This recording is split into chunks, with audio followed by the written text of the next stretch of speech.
Poultry সেক্টরে লক্ষ লক্ষ টাকা লাভ, খামার মানে যে লস, বিষয়টা এমনও না।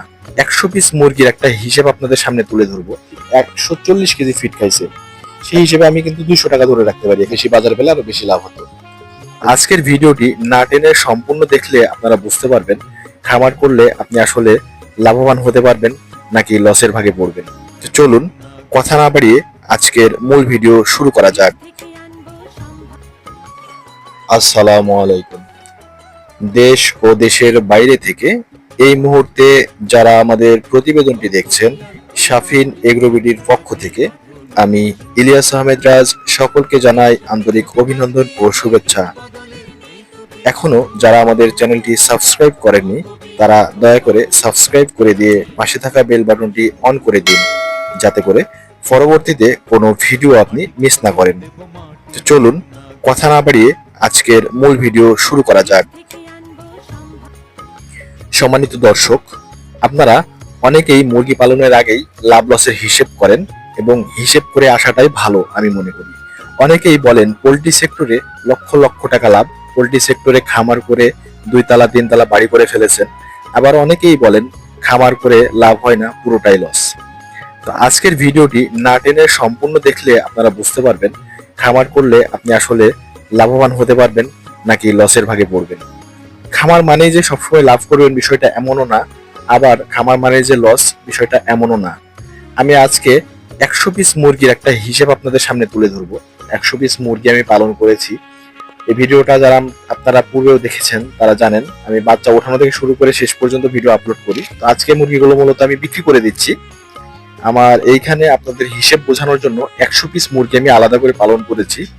আমি এই 100 পিস মুরগির পালন খরচ আপনাদের সামনে দেব। সকাল সকাল কিন্তু পাইকার আমার এখানে চলে আসছে। তো পাইকার দেখছেন মুরগিগুলো কিন্তু বস্তায় করে ভরে ওয়েট নেবে। তো মুরগির ওয়েট নেওয়া চলতেছে। মুরগির ওয়েট আসলে কত হয়, 100 পিস মুরগির থেকে কিন্তু আমার 1 পিস মুরগি এখানে মর্টালিটি আছে, 1 পিস মুরগি মারা গিয়েছে। তো 99 পিস মুরগি আছে। আপনাদের আমি 99 পিস মুরগিরই খরচ এবং টোটালে বিক্রি করে আমি কয় টাকা পেলাম এটা কিন্তু আপনাদের সামনে তুলে ধরবো।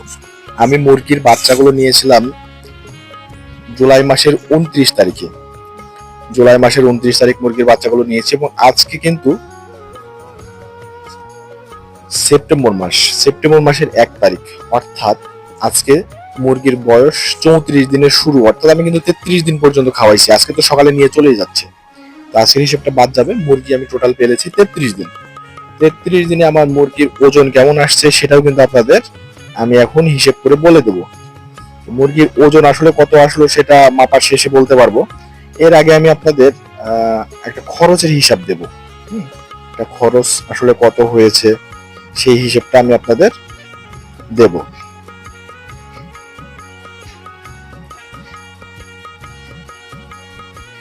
তো আসুন খরচের হিসেবটা নিয়ে আসি।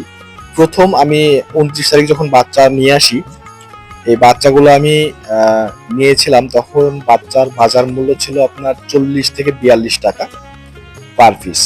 তো 100 পিস বাচ্চা আমি 40 টাকা হিসেব করে ধরবো।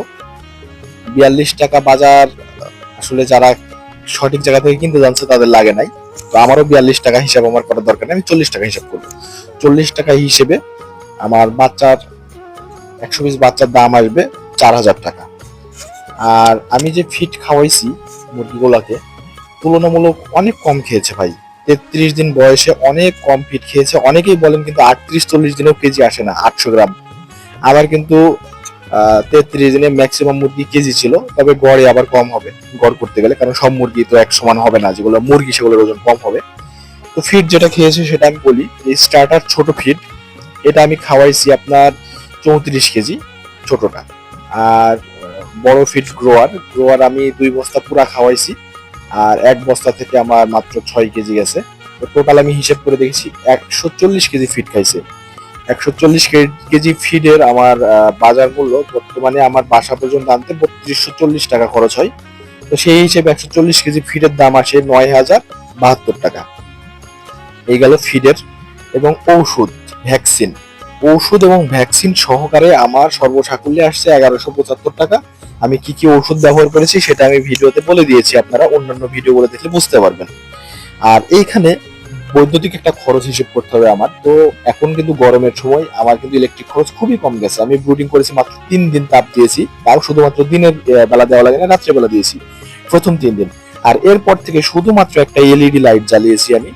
তো আমার যে বিদ্যুতিক বিল আসবে সেই হিসেবে আমি কিন্তু 200 টাকা ধরে রাখতে পারি। এখানে আমার অন্যান্য সাইডে খামার আছে আরো, সেগুলোর হিসেব না করে শুধু এটার হিসেব যদি আমি করি, যেহেতু এলইডি লাইট জ্বালিয়েছি, 200 টাকা আমি ধরতে পারি। তো এই গেল আমার টোটাল খরচ 14,447 টাকা। বাচ্চা আনা, ফিড, ঔষধ এবং বিদ্যুতিক বিল। 100 পিস মুরগি পেলে যদি আপনি আপনি এখন শ্রমিকের হিসেব করেন যে আমি সারা মাস পারলাম আমার খরচ, তাহলে কিন্তু হবে না, ওটা বাদ দিতে হবে। কারণ আপনি যখন বেশি আকারে পারবেন তখন হিসেব করতে হবে। তো এবার আসেন মুরগি আমি কতটুকু পেলাম। 33 দিন বয়স পর্যন্ত পালন করে আমার 99 পিস মুরগিতে আমার ওজন আসছে আপনার 87 কেজি 600 গ্রাম। হ্যাঁ, 87 কেজি 600 গ্রাম, যা গড় করলে কিন্তু হবে আপনার 880 মতো, 880 গ্রাম মতো হবে। তো এই মুরগিটা কিন্তু আমি 235 টাকা কেজি দরে বিক্রি করেছি। 235 টাকা কেজি দরে বিক্রি করে 20,586 টাকা পেয়েছি, আলহামদুলিল্লাহ। আপনাদের একটা খরচের হিসেব দিলাম, আলহামদুলিল্লাহ আমার কিন্তু লাভ হয়েছে। তো আল্লাহ সহায় ছিল, বাজার কিন্তু অনেক বেশি ছিল আরো। যদিও আমার মুরগি বেচতে বেচতে আমি 235 পেলাম, আরো বেশি বাজার পেলে আরো বেশি লাভ হতো। তো ধন্যবাদ সবাইকে এতক্ষণ ধৈর্য ধরে ভিডিওটি দেখার জন্য। আসসালামু আলাইকুম।